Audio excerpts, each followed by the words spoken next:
बिस्मिल्लाहिर्रहमानिर्रहीम। अस्सलाम वालेकुम। उम्मीद करती हूँ आप सब खैरियत से होंगे। आज मैं आपको साथ शेयर करने वाली हूँ, ये बहुत एक कॉमन प्रॉब्लम है हमारी डाइट की वजह से, जो अक्सर कम उम्र ख़वातीन में, यानी हम 30-35 को भी नहीं पहुँचते और हमें हड्डियों, पट्ठों, कंधों और कमर और टांगों का जो दर्द है वो अमूमन शुरू हो जाता है। बहुत सी ख़वातीन को ये प्रॉब्लम अक्सर होती है, तो उनके लिए मैं एक बहुत ही मुफीद सा टोटका लेके आई हूँ। उस पर अमल पैरा होकर आप अपने आप को सेहतमंद कर सकती हैं। तो इससे पहले कि मैं वीडियो में आगे बढ़ूँ, आप जल्दी से मेरे चैनल को लाइक करें, सब्सक्राइब भी कर दें और साथ लगे बेल आइकन को भी ज़रूर प्रेस कर दें, ताकि इस तरह की छोटी छोटी और मुफीद टोटका और टिप्स आपको मिलती रहे।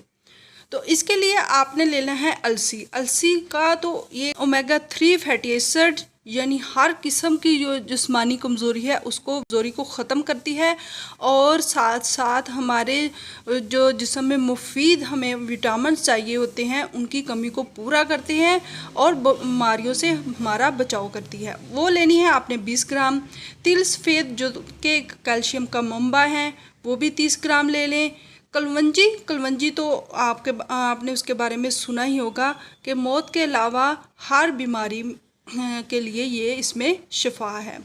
हदीस शरीफ में है कि कलवंजी मौत के अलावा हर बीमारी लिए ये इसमें शिफा है। कलवंजी 30 ग्राम लेनी है। चारों मगज़ आपने 30 ग्राम ले लेने हैं। चारों गूंद आपने 30 ग्राम ले लेनी है। और सुरंजा शीरी ये भी पंसार से आपको इजीली मिल जाएगा, ये भी आपने 30 ग्राम ले लेना है।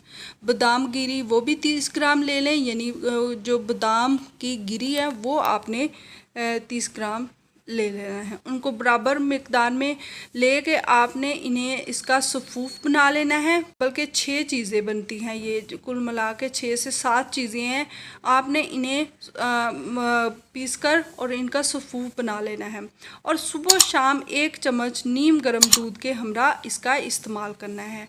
तो देखिए चंद ही दिनों में आपको ख़ुद को अपने जिस्म में आप रिकवरी फील करेंगे, बल्कि आप पहले से ख़ुद को सेहतमंद, तवाना और आपका जिस्म में जो सुस्ती रहती थी उसमें चुस्ती आ जाएगी।